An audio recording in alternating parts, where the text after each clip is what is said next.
Hi again, everybody, and welcome to Inside Golf, presented by Susquehanna Wealth Management. I'm Harry Donahue, and tonight it's the story of John McDermott. John who?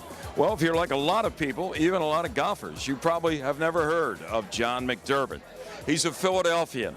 He won the U.S. Open twice, but he had some issues, some mental health issues. And at the age of 23, his competitive golf career and the chance to win more majors was over forever. But John was still around the Philadelphia area, and we'll talk to people who knew him, who met him, and more importantly, know his story. And tonight, we'll talk about the unfinished story and the drive to try to have Johnny McDermott of King's Essing section of West Philadelphia someday inducted into the World Golf Hall of Fame. It's coming up next on Inside Golf, presented by Susquehanna Wealth Management. Inside Golf, presented by Susquehanna Wealth Management, helping you build, manage, and preserve wealth. By PGN Plus, play your golf bucket list. And by the Philadelphia Section PGA, experts in the game and business of golf. Whether you are beginning to plan for your future, building your nest egg, or nearing retirement, Susquehanna Wealth Management will take the time to understand your unique situation and provide a customized, comprehensive strategy.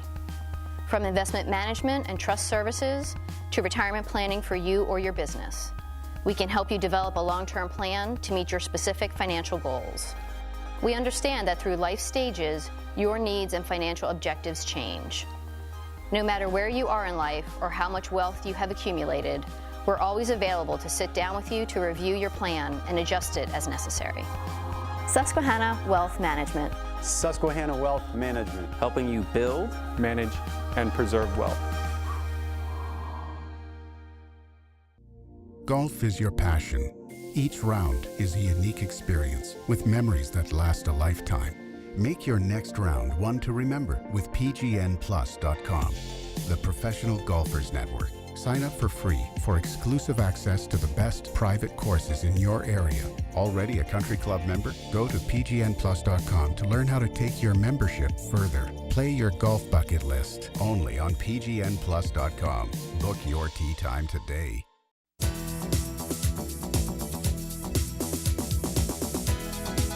Welcome back to Inside Golf, presented by Susquehanna Wealth Management. And we're at Flowertown Country Club, which has its own history with George Fazio and a few great golfers in the Philadelphia area.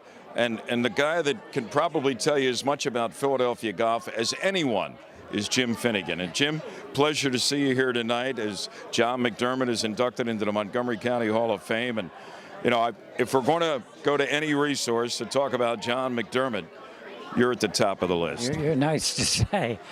There is no story in the world of golf, both sides of the ocean. There is no story comparable to the John McDermott story. Nothing like it. For extraordinary circumstances that you have never seen before, will never see again. Johnny McDermott was a boy from West Philadelphia, the King's Essing neighborhood. His father was a mailman. He had two sisters. Wasn't a particularly serious student. In fact, dropped out of high school when he was probably a freshman. And he was already a caddy. And he went to a couple of clubs on both sides of the river, caddied at them, caddied at Aronimink, caddied briefly at Marion. Over on the other side of the river at Moorestown, he became the first pro because he was a fine player from the moment he could pick a club up. When he was only 19, he won the United States Open. He wins the Open the next year at Buffalo. Now everybody knows him. Before, no one knew him. He won a couple of other important events, and then it all turned around and went off the cliff. So after that, he was institutionalized at Norristown State Hospital. Right. He was 23 when that happened. He lived to be 80. And never played competitive golf after that. Lived to be 80 years old in the asylum. But you mentioned his two sisters, and I know from talking to other people, they were very good to him, looked after him. Took him out every weekend. To a golf course. To a golf course. All the courses that we all know. He would go to one of them every weekend because, of course, all the professionals knew him. He was Johnny McDermott, the winner of the United States Open. One way people found out a little bit about John McDermott, whether it was accurate or not, was with the movie The Greatest Game Ever Played, the story of Francis He We was Met. in there. Right. And he's in there, and his portrayal, and for what reason I'm not sure, whether it was accurate as I say or not, was as sort of like a bully. He was going after Harry Vardon and Ted Ray, the two greatest players from the UK. And he got upset with them right before the tournament began, and he let everybody know, you're not going to win this Open Championship on our turf. And he became like the bully. Yeah. And was that an accurate portrayal of the demeanor of John McDermott? Yes, I'm afraid it was.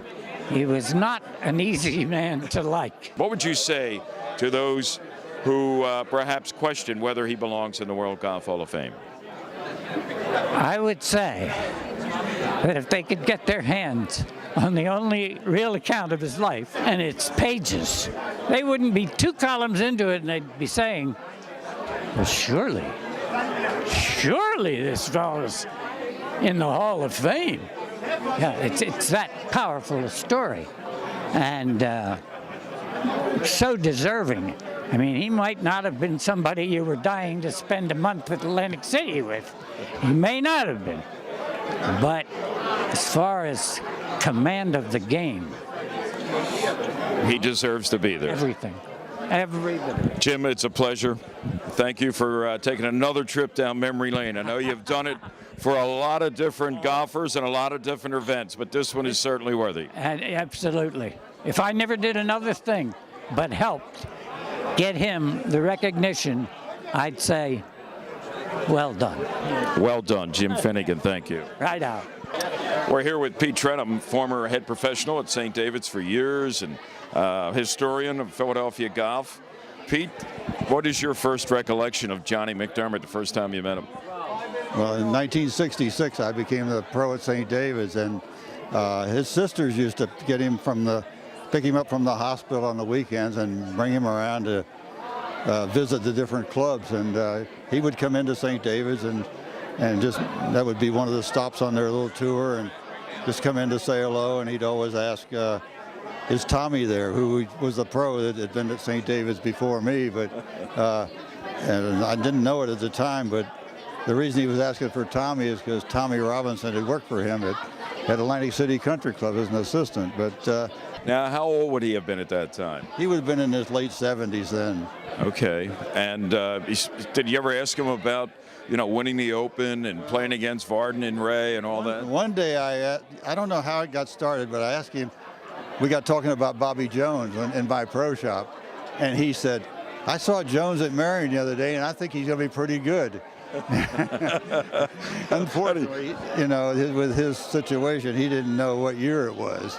That's unbelievable. That's great stuff. How many people are, just not aware of his story? I mean, golfers, even guys, not the younger golfers. You wouldn't expect that. Probably most people aren't aware of it. Really, it's, I've talked to a lot of people, and they say, I never heard of him, and so that's why a lot of us have been kind of interested trying to get involved with at least helping people know who this man was and what he accomplished. Thanks, Pete. Always a pleasure. All right. Thank you. McDermott had no weakness in any part of his game. At this moment, across the country, families are packing their bags for a getaway. And no matter where they end up, they'll all be home by dinner. Plan your own at playgolfamerica.com. From finding fun and affordable programs to finding advice from PGA and LPGA professionals, playgolfamerica.com has a way for you to get away. Visit today for details. PlayGolfAmerica.com, your link to the game. If you haven't seen it already, I'd like to introduce you to Jersey Man Magazine, published by former Eagle tight end Ken Dunek. It's the only men's magazine in our area. Enjoy articles on cigars, martinis, the mob, business, politics, and, of course, golf. Written by big-time journalists like George Anastasia, Bill Lyon, Sam Carchidi, and many others. Subscriptions are only $20 a year and are available at jerseymanmagazine.com.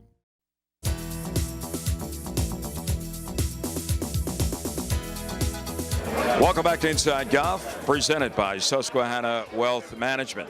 We'll have more on our story with John McDermott. The reason we're here tonight, here at the Flowertown Country Club, is because this is the Montgomery County chapter of the Pennsylvania Sports Hall of Fame. And John McDermott is going to be inducted, along with some other former athletes and coaches, into this chapter of the Pennsylvania Hall of Fame.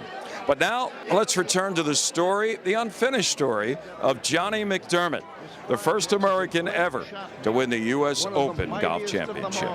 And I place him besides Bobby Jones as one of the two greatest ever produced in this country. John Burns is the historian at the Philadelphia Cricket Club. And when it comes to history, you have found out, John, a little bit about Johnny McDermott. Sure. First of all, this event tonight here at Flowertown Country Club is to put him into the Montgomery County Hall of Fame. And of course, the bigger goal, and you're part of that too, is to have him eventually installed into the World Golf Hall of Fame. Talk about this event, though, first. Correct. So we're thrilled to be here this evening for the Lou Capiola Hall of Fame, which is quite an honor, a local honor.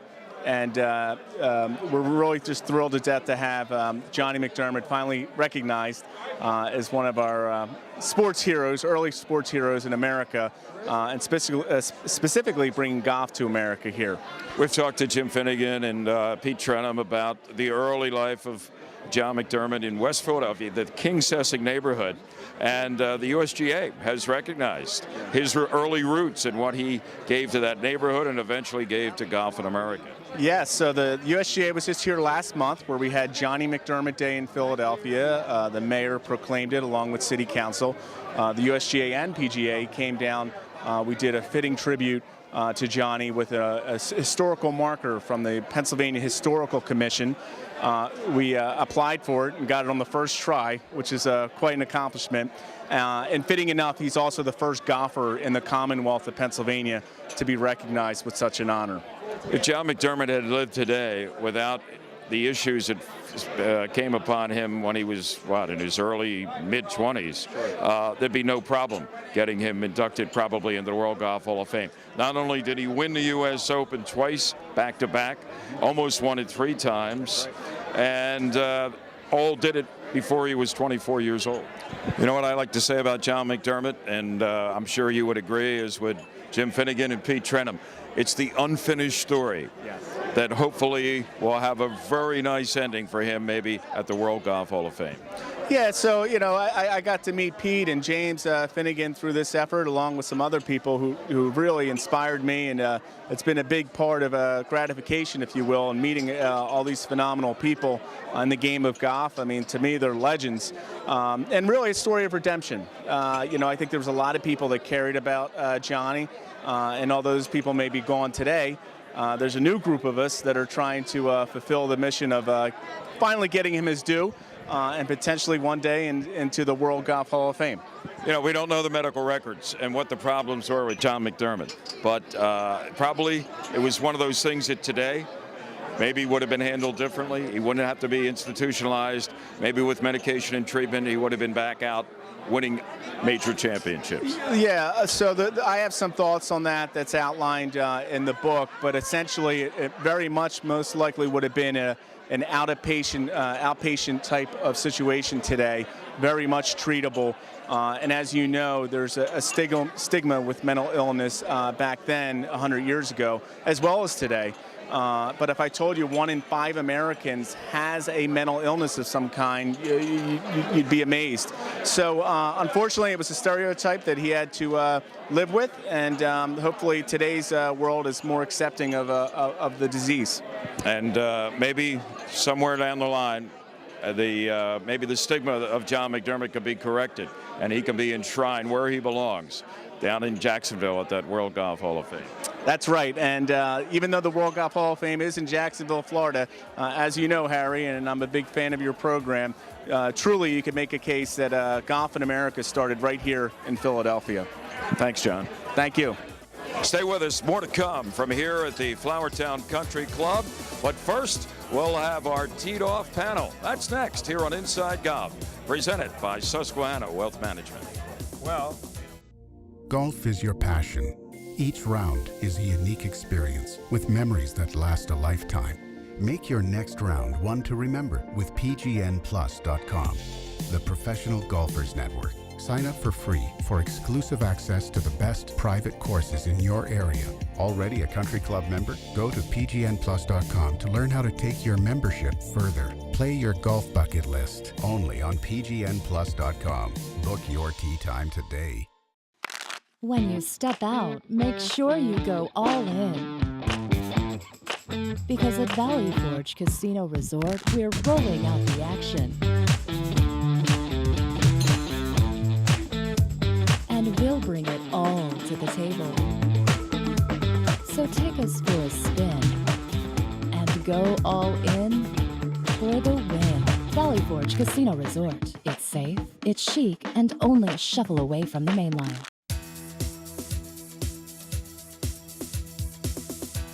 Welcome back to Inside Golf, presented by Susquehanna Wealth Management. You know, one of our corporate sponsors is Valley Forge Casino. Jen Galley's here. Jen is the Chief Marketing Officer for Valley Forge Casino. And it's that time of the year when we're talking about making plans for New Year's Eve. And I know this could be a one-stop spot for a lot of people because you have really something for everybody. We do. We have something for everyone going on New Year's Eve here at Valley Forge Casino Resort. We're very excited to be kicking off our Paint the Town Red party in the Convention Center with Jerry Blavitt. So Jerry Blavitt's hosting. We also have special guest Loka Kani. We've got a surf and turf menu, dancing, cocktails, champagne toast, party favors. It'll be a great night. What time's that all get underway? That starts at 9 p.m. 9 p.m. And of course at midnight, everybody will go wild. Yeah. All right. What other types of things are here for people maybe you want to check out something else? Yeah, so speaking of wild, we have Deuces Wild is hosting their New Year's Eve party, and that's with Crockett from WXTU. He'll be hosting that night. We have a dinner buffet, champagne toast, cocktails, and that'll be a fun night with the mechanical bull and everything else that we have to offer in Deuces Wild. Anything else on the menu here? Yeah, absolutely. So we have great prefix menus in both of our gourmet restaurants, Pacific Prime and Viviano, which is with Chef Tony Clark. And so he has the 4-course prefix menus that you can book on Open Table for both of those that evening. And then we also have great stay and play packages. So if you visit vfcasino.com, you can look at all of our great room packages with all different things to do on New Year's Eve. You know, it sounds like you need more than one night. Absolutely. To keep everybody happy because, wow, you got everything just in a few hours. I think you ought to space it. Maybe have New Year's Eve 2 or 3 nights. That's true. We can extend it and just kick off 2015 with a bang. Happy New Year, Jen. All right. Happy New Year. Thank you. It sounds like a great time. Come on out. New Year's Eve this year at Valley Forge Casino Resort.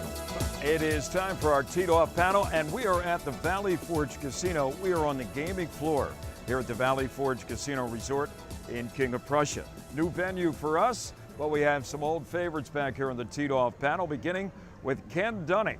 Ken is now the publisher of Philly Man magazine, but former Philadelphia Eagle, former great basketball player at Memphis State, now the University of Memphis. Thank you.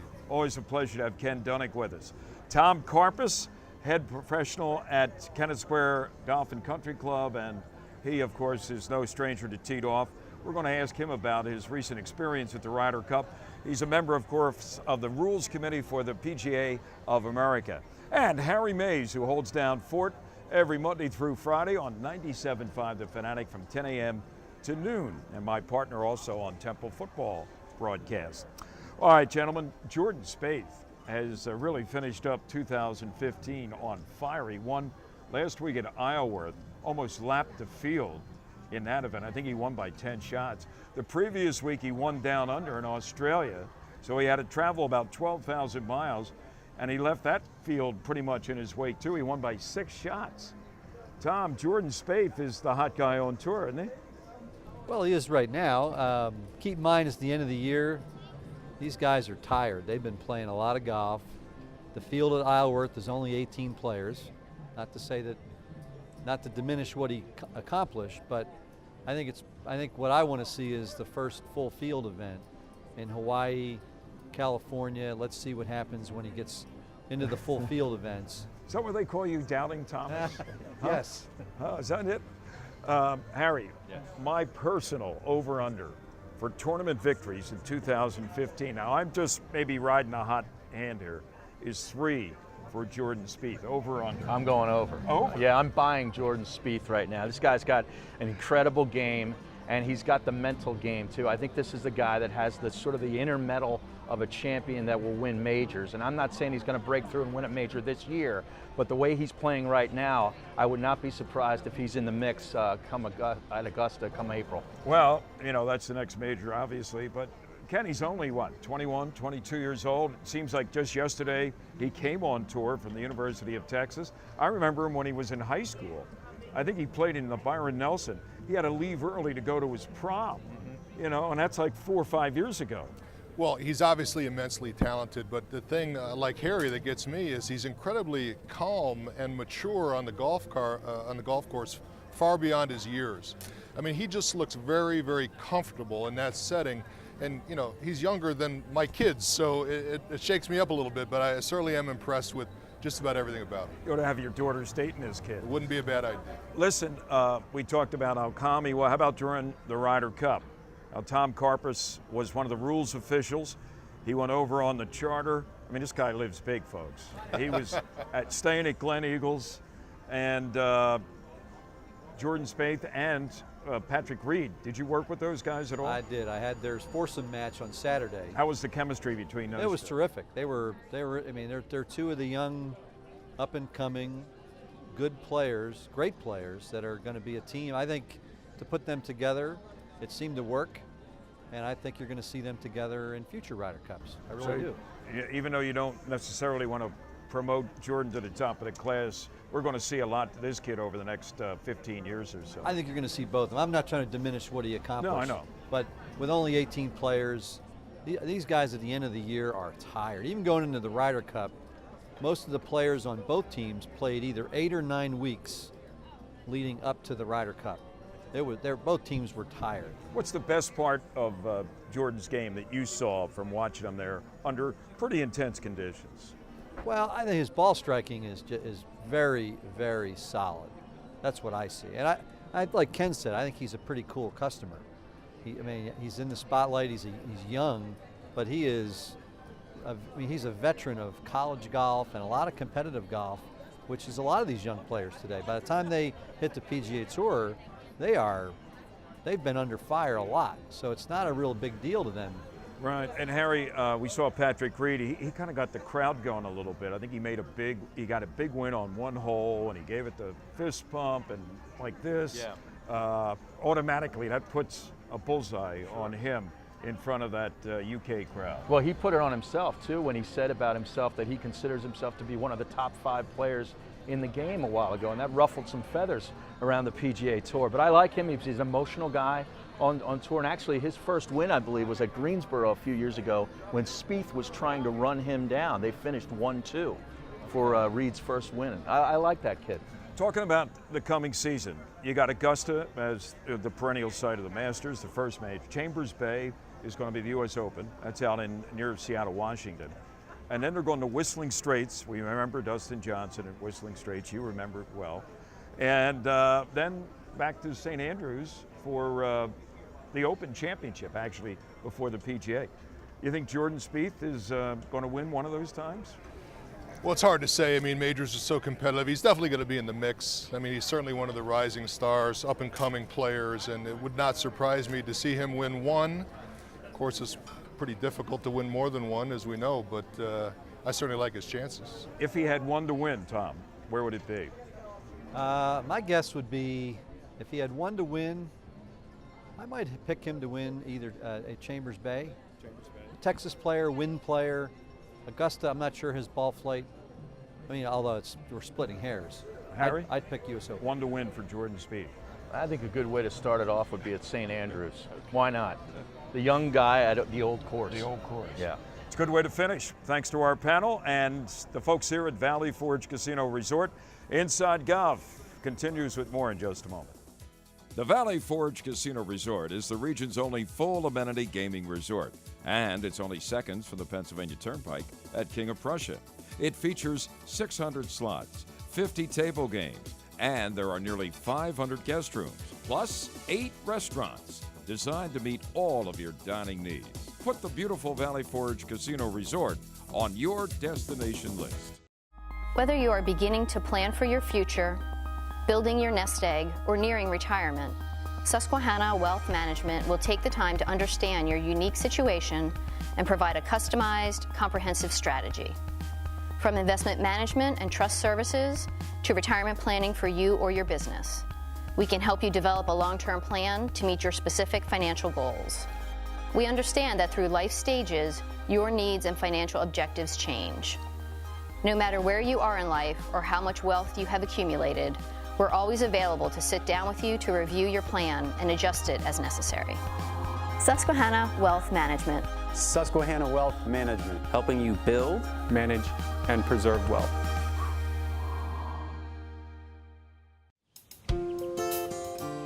At this moment, across the country, families are packing their bags for a getaway.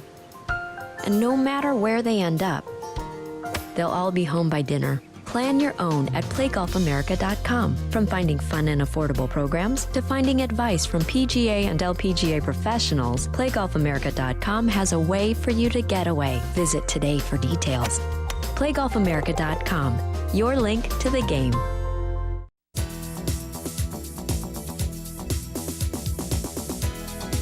Well, that's going to do it for this week's edition of Inside Golf, presented by Susquehanna Wealth Management. I hope you enjoyed hearing from the likes of the great historian Jim Finnegan and Pete Trenum on the life and the times of Johnny McDermott, one of the truly great American golfers of all time. The first American to win the U.S. Open Championship, and he did it back-to-back years. But unfortunately, Johnny McDermott's story is an unfinished story. But as you heard today, there are numerous people, many of them in Philadelphia and around the country and the world, who would like to see that story end with Johnny McDermott getting his just reward and being enshrined someday into the World Golf Hall of Fame. I'm Harry Donahue. Thanks for joining us. And remember, no matter how bad it's going for you out there, don't pick up.